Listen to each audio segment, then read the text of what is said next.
సంశయపడతారు. రాజ్యాంగం అంటే పెద్దగా లేదు.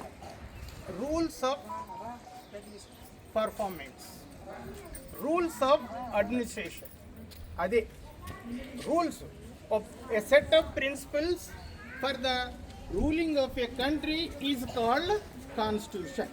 ఇది సింపులెస్ట్ మీనింగ్లో చెప్తాం. అది రాజ్యం. నేడు 50-76 సంవత్సరాల క్రితం మనం 49 వరకే మనకు రాజ్యాంగం మనం తయారు చేసుకున్నాం.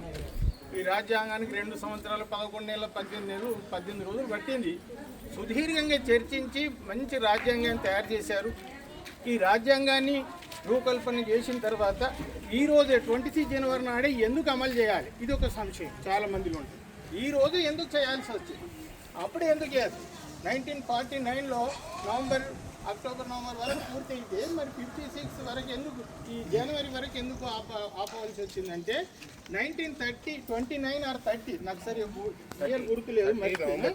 అయితే జనవరి 26, 1930 or 29లో లాహోర్, ఇప్పుడు ఉన్నది పాకిస్తాన్లో ఉన్నది ఆ ప్రాంతం, లాహోర్లో పండిత్ జవహర్లాల్ నెహ్రూ అధ్యక్షన పెద్ద సమావేశం జరిగింది. చాలా కనివిని ఎరగని సమావేశం. స్వాతంత్ర పోరాటంలో అదొక మంచి ఘట్టం.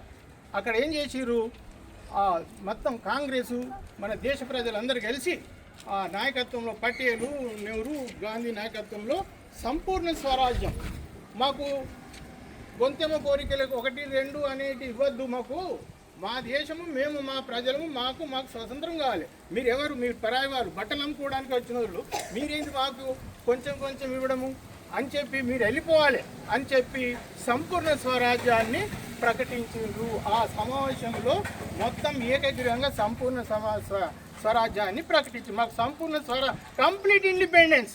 We don't want piecemeal bit wise కాదు, మాకు మొత్తం కావాలి, స్వాతంత్రమే కావాలి మాకు అని చెప్పి ప్రకటించారు. అది ఒక సుదినం.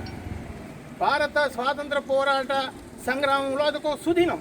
ఆ సుదినాన్ని గుర్తుపెట్టుకోవడానికి దాని గుర్తుగా 1950 జనవరి 26 నాడు ఈరోజు 1956 ఇయర్స్ క్రితం ఈ రోజును ఎంపిక చేసుకొని ఇది గణతంత్ర దినోత్సవం. గణతంత్ర అంటే ఏంటిది?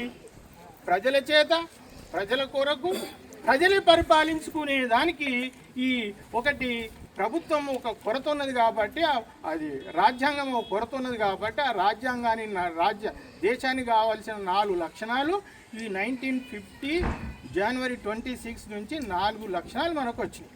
కావశంగా అయ్యాం కాబట్టి దాన్ని గణతంత్ర republic. It is made by public. Republic అంటే it's made by public, not foreigners.